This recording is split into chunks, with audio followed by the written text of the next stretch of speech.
고성들 모르십니다. 텀부식 관련해서 말씀을 드리고 있습니다. 자, 텀부식 이렇게 간단히 말씀을 드렸고요. 일단 크롬의 특성, 크롬 혼자 있어서는 너무 약하다. 철보다 2배 약하다. 그래서 반드시 피막을 만들어야 된다. 이런 개념을 말씀드렸습니다. 그러면 그래프를 가지고 텀부식을 좀 더 이해를 할 수 있도록 해보겠습니다. 자, 부식.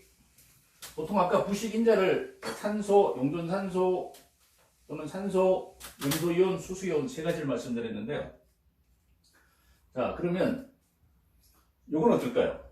이런 그래프 하나 있습니다. 부식률. 금속에 대한 부식률이죠. 부식률과 습도 관계가 있습니다. 습도, 퍼센트. 상대 습도 정도 되겠죠. 자, 습도. 습도는 결국 뭡니까? H2겠죠, H2. 물이죠, 물. 그러나 물이 직접적으로 부식을 시키는 게 아니고요. 물이 도와주고, 물 속에 누가 들어있습니까? O2가 들어있겠죠. 용존산소, 녹아있는 산소. 얘가 부식인자, 주범. 얘는 보조입니다. 예. 보조입니다. 도와주는 애입니다. 얘가 중요하겠죠. 습도는 같이 가니까요, 같이. 물 속에 용존산소가 들어있기 때문에 그렇겠죠. 자, 습도와 부식률. 이런 커브가 하나 있습니다. 예를 들어서, 자, 부식이 일어나지 않다가 어느 정도에서 이렇게 갑자기 급격하게 올라가는 커브가 있습니다. 그러니까 습도와 부식률입니다. 여기가 약 몇 퍼센트일까요? 어떤 자료들마다 약간의 차이가 있지만 일반적으로 안전하게 하기 위해서 약간 보수적인 측면에서는 이거를 보통 60%로 보시면 됩니다. 60%. 그래서 보통 이것을 우리는 임계습도다. 임계습도. 이렇게 부르기도 합니다. 결국 부식이 되려면, 금속이 부식되려면 주위 습도가 60% 이상이 돼야 되고요. 자, 습도 H2O죠. H2는 도와주는 애고, H2 속에 들은 용존산소가 부식을 일으키는 주범이기 때문에 습도를 기준으로 이렇게 이해를 하시면 되겠습니다. 그 다음에 또 하나 그래프를 하나 더 그려보겠습니다.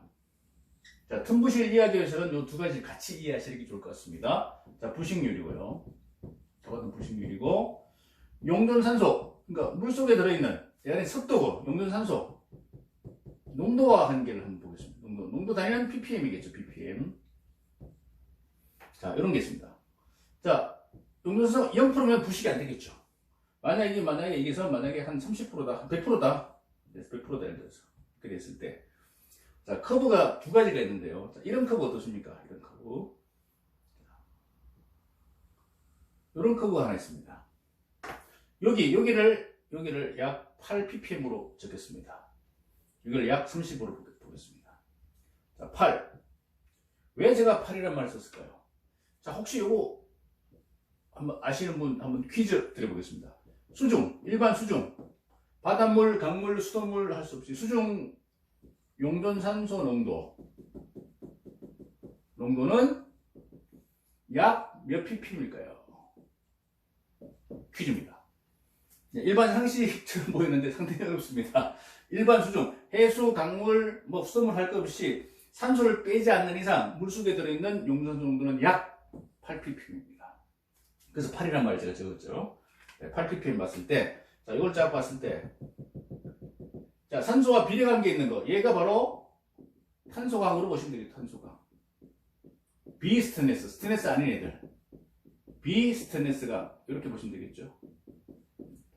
그럼 스테네스강의 커브는 어떻게 될까요? 여기 스테네스강 커브가 중요합니다. 스테네스강 보시면 요 절반을 약 4로 보시고요. 이렇게 커브가 하나 있습니다. 얘가 그 유명한 스테네스강입니다. 자, 틈부식을 얘기할 때 이 그래프가 매우 중요하죠. 자, 4ppm. 그러니까 0ppm이면 부식이 안 됩니다. 그러나 1, 2, 3, 4 이하까지는 부식이 된다는 얘기잖아요. 4초가 되면 부식이 안 된다. 무슨 뜻일까요? 일반 탄소광은 비례적으로 계속 부식되는데, 물속 기준으로. 그러나 4ppm 초과되면, 조금 전에 말씀드렸을 때, 틈을 만들었을 때, 페인트를 칠하든, 가스켓을 덮든, 볼트너트를 조립하든, 바닷물 속에 해생생물, 따개비 같은, 전복 같은 것이 이렇게 접착되었을 때, 접착된 표면과 스테인리스강 표면 사이의 틈, 미세한 틈. 그 미세한 틈으로, 물이 스며들게 되어 있는데, 물이 스며들었을 때 부식이 되는 조건은 60% 이상. 약간 촉촉이 젖을 정도. 60% 이상이 돼야지 부식된다. 그런데 60% 속에 들어있는 산소량, 용존 산소량. 예, 만약에 오픈됐으면 8ppm이겠죠. 그러나 아주 미세한 틈이다 보니까 물이 아주 작은 양이 들어가고 그때 산소량도 작게 따라 들어간다는 거죠. 용존 산소량.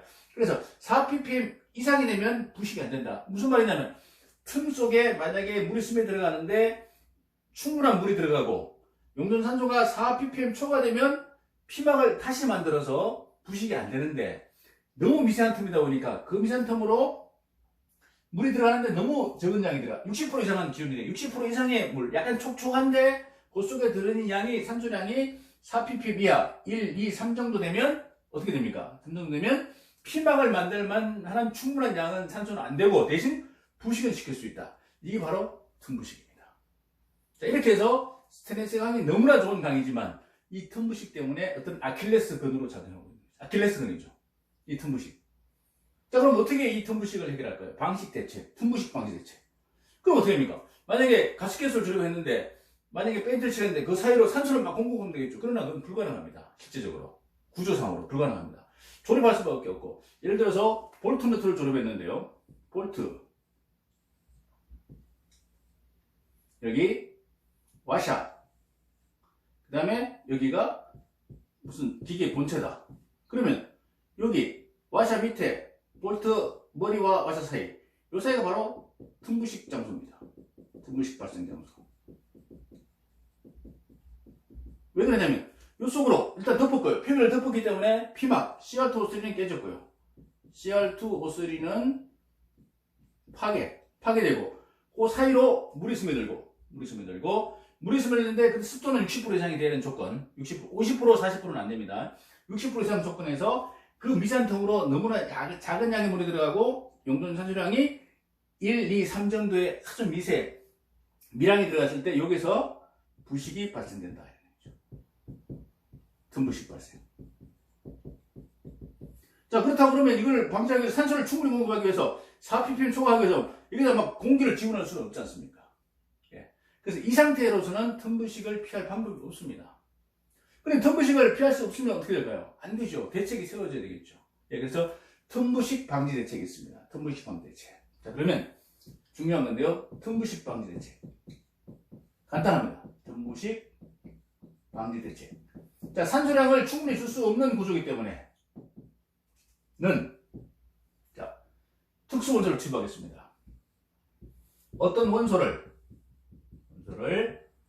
몇 퍼센트 이상 합금 시키면 틈부식이 방지가 됩니다.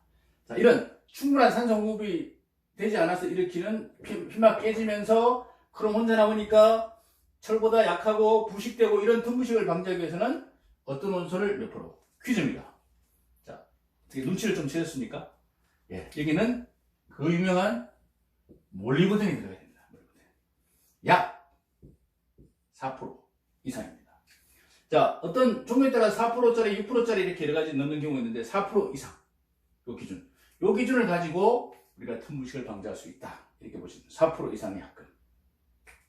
그러면 몰리브덴이 어떤 특징이 있대? 몰리브덴은 산소와 친화력 매우 큽니다. 산소가 너무 친해요. 그래서 몰리브덴이 이온에 들어가 있으면 산소 CR2O3 깨질라 그래도 원래 피막이 미시적으로 용해와 재석출 용해 되려고 할 때 몰리브덴이 들어가 4% 이상 들어가 있으면 용해되지 못하도록 산소를 다리를 잡는 거죠. 산소가 못 도망가게 딱 잡습니다. 그래서 CR2O3가 깨지지 않도록. 그러니까 아주 근본적인 대책이 되겠죠. 그래서 틈부식을 방지하기 위해서는 몰리브덴이 4% 이상 들어가는 합금.